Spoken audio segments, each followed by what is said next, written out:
जय माँ भगवती। जय माँ भगवती।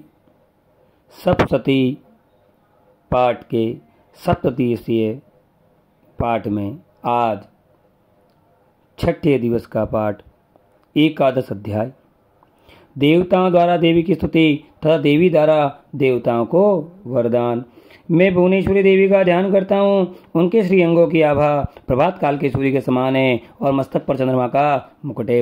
वे उभरे स्तनों और 3 नेत्रों से युक्त है। उनके मुख पर मुस्कान की छटा छाई रहती है और हाथों में वरद अंकुश पास और अभय मुद्रा शोभा पाते हैं।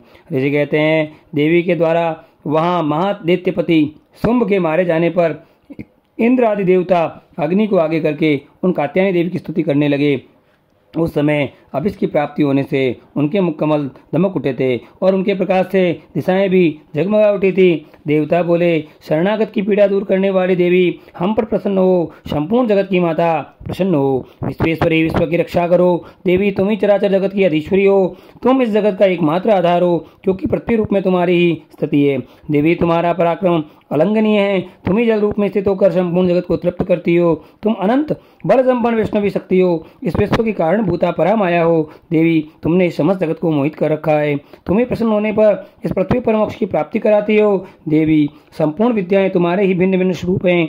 जगत में जितनी स्त्रियां हैं वे सब तुम्हारी ही मूर्तियां हैं। जगदम्ब, एकमात्र तुमने ही इस विश्व को व्याप्त कर रखा है। तुम्हारी स्तुति क्या हो सकती है? तुम तो स्तवन करने योग्य पदार्थों से परे एवं परावाणी हो।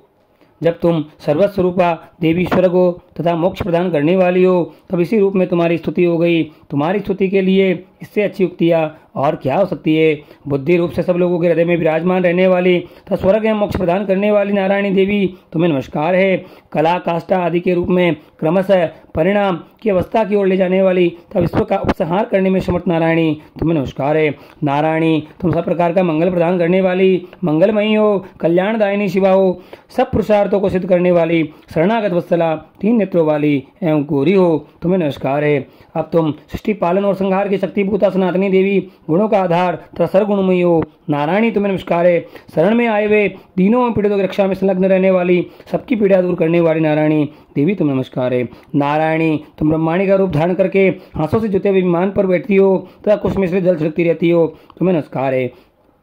माहेश्वरी रूप में त्रिशूल, चंद्रमा एवं सर्प को धारण करने वाली तथा महान वृषभ की पीठ पर बैठने वाली नारायणी देवी, तुम्हें नमस्कार है। मोरों और मुर्गों से गिरी रहने वाली तथा महाशक्ति धारण करने वाली कोमार रूप धारणी निष्पापे नारायणी, तुम्हें नमस्कार है। शंख, चक्र, गदा और शांग धनुष रूप उत्तम आयुधों को धारण करने वाली वैष्णवी शक्ति रूपा नारायणी, तुम प्रसन्न हो, तुम्हें नमस्कार है। हाथ में भयानक महाचक्र लिए और दाढ़ों पर आरती को उठाए वाराही रूप धारणी कल्याण में नारायणी, तुम्हें नमस्कार है। भयंकर नृसिंह रूप से दैत्यों के वध के लिए उद्योग करने वाली तथा रिभुवन की रक्षा में संलग्न रहने वाली नारायणी, तुम्हें नमस्कार है।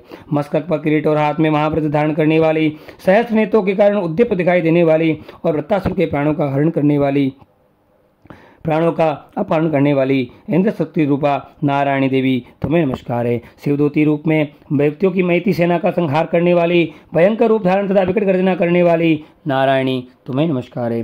दाढ़ों के कारण विकराल मुख वाली, मुंडमला से विभूषित मुंडमर्दनी चामुंडा रूपा नारायणी, तुम्हें नमस्कार है। लक्ष्मी, लज्जा, महाविद्या, श्रद्धा, पुष्टि, सुधा, ध्रुवा, महारात्रि तथा महा अविद्या रूपी नारायणी, तुम्हें नमस्कार है। मेधा, सरस्वती, वरा, भूति, वाभ्रवी, तामसी, नियता और ईशा रूपिणी नारायणी, तुम्हें नमस्कार है। स्वरस रूपा सर्वस्वरी तथा सब प्रकार की शक्तियों संपन्न दिव्य रूपा दुर्गा देवी, सब भयों से हमारी रक्षा करो, तुम्हें नमस्कार है। कात्यायनी, यह 3 लोचनों से विभूषित तुम्हारा सौम्य मुख सब प्रकार के भयों से हमारी रक्षा करे, तुम्हें नमस्कार है। भद्रकाली, ज्वालाओं के कारण विकराल प्रतीत होने वाला, अत्यंत भयंकर और समस्त असुरों का संहार करने वाला तुम्हारा त्रिशूल भय से हमें बचाए, तुम्हें नमस्कार है।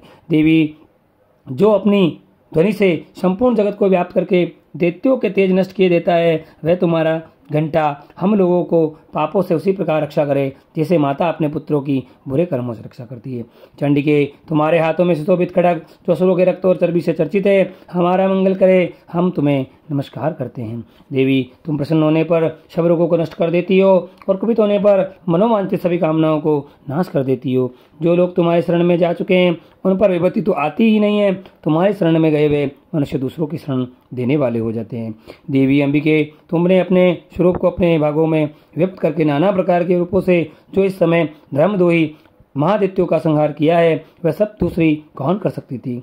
विद्याओं में ज्ञान को प्रकाशित करने वाले शास्त्रों में तथा आदि वाक्यों में तुम्हारे सिवा और किसका वर्णन है, तथा तुम छोड़कर दूसरी कौन ऐसी शक्ति है जो इस विश्व को अज्ञानमयी घोर अंधकार से परिपूर्ण ममता रूपी गड्ढे में निरंतर भटका रही हो। जहाँ राक्षस, जहाँ भयंकर विश्व वाले सर्प, जहाँ शत्रु, जहाँ लुटेरों की सेना और जहाँ दावानल हो, वहाँ तथा समुद्र के बीच में भी साथ रहकर तुम विश्व की रक्षा करती हो। विश्वेश्वरी, तुम विश्व का पालन करती हो, विश्वस्वरूपा हो, इसलिए संपूर्ण विश्व को धारण करती हो। तुम भगवान विश्वनाथ की भी वंदनीय हो। जो लोग भक्तिपूर्वक तुम्हारे सामने मस्तक झुकाते हैं वे संपूर्ण विश्व को आश्रय देने वाले होते हैं। देवी, प्रसन्न हो। जैसे इस समय असुरों का वध करके तुमने शीघ्र ही हमारी रक्षा की है, उसी प्रकार सदा हमें शत्रुओं के भय से बचाओ। संपूर्ण जगत का पाप नष्ट कर दो और उत्पात एवं पापों के फलस्वरूप प्राप्त होने वाले महामारी आदि बड़े बड़े उपद्रवों को शीघ्र दूर करो।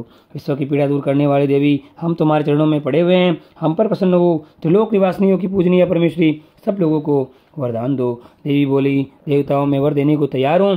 तुम्हारे मन में जिसकी इच्छा हो वर मांग लो। संसार के लोग उस उपकारक वर को मैं अवश्य दूंगी। देवता बोले, सर्वेश्वरी, तुम इसी प्रकार तीनों लोगों की समस्त बाधाओं को शांत करो, हमारे शत्रुओं का नाश करती रहो। देवी बोली, देवताओं, विवस्त मनवंतर के 28वें युग में शुंभ और निशुंभ नामक के 2 अन्य महादित्य उत्पन्न होंगे।